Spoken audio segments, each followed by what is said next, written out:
Good afternoon. Before we get started with your questions, let me make a brief announcement. The President and the First Lady will be traveling to Indonesia and Australia in the second half of March. This trip is an important part of the President's continued effort to broaden and strengthen the partnerships that are necessary to advance our security and prosperity. Indonesia is the world's fourth most populous country, the third largest democracy, is home to the largest Muslim population in the world, and an important partner in the G20. During his visit, the President will formally launch the U.S.-Indonesia Comprehensive Partnership, an initiative through which the United States will broaden and strengthen relations with Indonesia to tackle important regional and global issues. In addition, this year also marks the 70th anniversary of U.S.-Australia relations. The President looks forward to commemorating that milestone and consulting with Prime Minister Rudd on ways that we can build on the strong relationship between our two countries and discuss issues such as global economic recovery, clean energy and climate change, non-proliferation, and Afghanistan.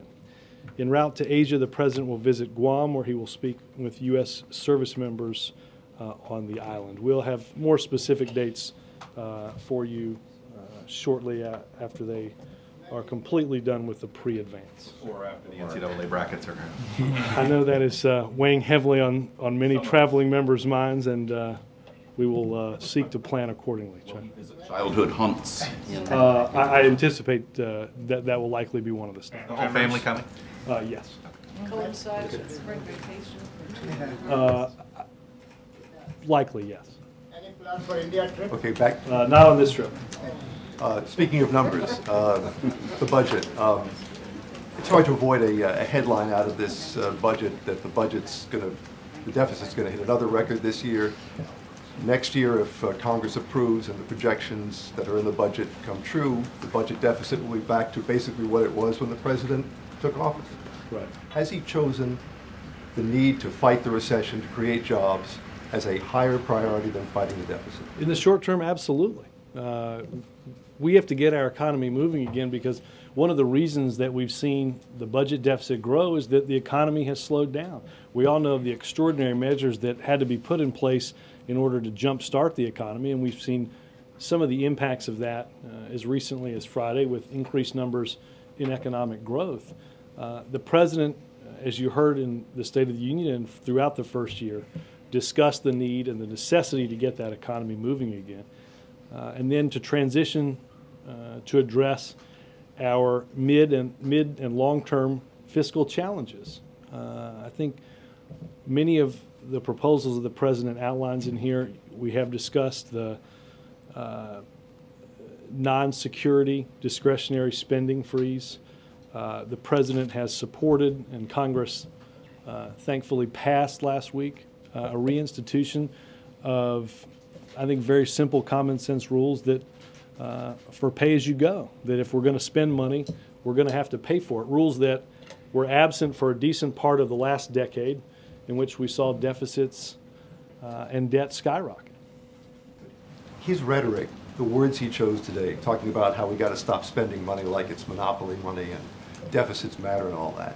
It sounds like he's saying that, but we got to wait on that part of it. In other words, he's like talking at cross purposes to the budget he actually submitted. No, look, we all understand we had to take extraordinary measures, again, to get this economy going. Are we spending more money on unemployment insurance than the President would like? Yes, on two accounts. One, it's money that we're having to spend, and having to spend that money means more and more people are unemployed. Are we having to spend money on a Recovery Act that, all things being equal, the President would like to not have to do? Absolutely. We have to get our economy moving again. We have to create jobs. That will improve our medium and long-term deficit picture. Understanding too that the President has also taken some extraordinary steps, Mark, in terms of pay-as-you-go. We spent a lot of time in the past year talking about health care, a proposal that the President laid out a specific path for paying for.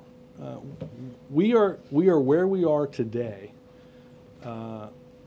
partly because of this economic downturn, but partly because for a long time we had two wars that we weren't paying for. We had tax cuts that we weren't paying for. And we had a prescription drug benefit that, although very worthy, we never paid for. We have to return to some very common sense principles that everyday Americans live by every time they go to the grocery store or want to go to the movies or cash their paycheck, and that is, you can't spend more than you have. One more question. Stemming from the briefing that we just had, Christina Romer was talking about the jobless rate still being at 9.8% as we get to the end of the year. With all the additional money that's going to be spent on job creation, incentives for company to hire, is a $3.8 trillion budget getting its money's worth, if that's the best we can do? Well, understand, Mark, we again, and I think we've seen this over the last couple of months. We have to create 100 to 150,000 jobs a month just to keep that unemployment rate at, roughly keep that unemployment rate steady. As the economy begins to pick up, that will also put increased pressure as we do begin to add jobs, because more and more people, in addition to that, just the sheer population growth, but more and more people that had stopped looking for work will enter into the process of looking for work. So it is going to take quite some time to bring down the unemployment rate and particularly to add the number of jobs that we've lost. Again, I don't think anybody is. I don't think anybody looks at this in any way other than in a realistic way. We have more than 7 million fewer jobs now than we did when this recession began in December of 2007. So it's going to take quite a long time to fill that hole. Yes, sir. Robert, two questions. First on China and then on the budget.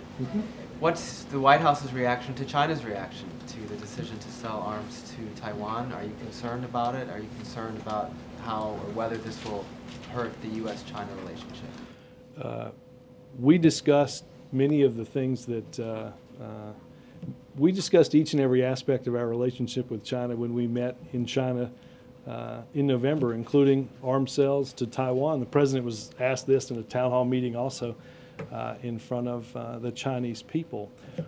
We have always said that we want the type of relationship where we're working together on important issues of mutual concern, the global economic recovery, our concerns about proliferation.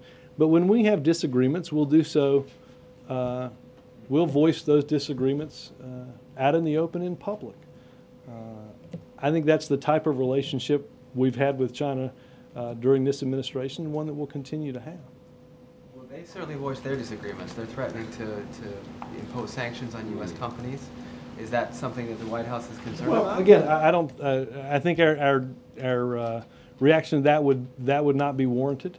Again, this was something that was discussed with them when we met in November, and I'll say this, again, we want to work on issues of mutual concern. I don't think that either country can afford to simply walk away from the other. That's not what we would do, and I don't think that's what anybody expects them to do either. What do you mean by not the reaction would be warranted? Their reaction in terms of sanctions was overblown. No, I'm saying my reaction to that is I don't think those would be warranted given what we did. I see. All right, and my question on the budget is a political one. What do you think your chances are of getting this budget passed by Congress? Well, look, I think the president had a productive session with House Republicans on Friday. I think the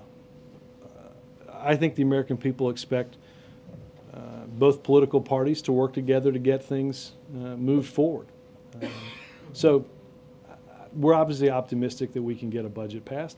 It's an election year, and we all understand the games that Washington plays in an election year. But I hope that this will be a budget that will be taken up and passed.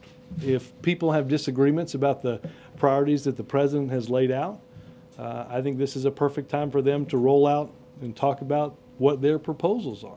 I think the times are too important to simply lob a statement or email out a statement about what you think is wrong.